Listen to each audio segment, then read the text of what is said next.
in today's tutorial, I'm going to show you guys how to see or view the size of your Toshiba's laptop, tablet, or traditional desktop computer's hard drive space.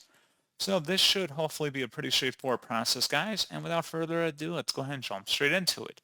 So all you have to do is open up the search menu, type in settings, best results, come back with settings, go ahead and open that up. Select system on the left panel, and then on the right side, you want to scroll down and select about. And then scrolling down again underneath the related section, there should be something that says storage. Go ahead and select that. And then you should see your storage up here at the top.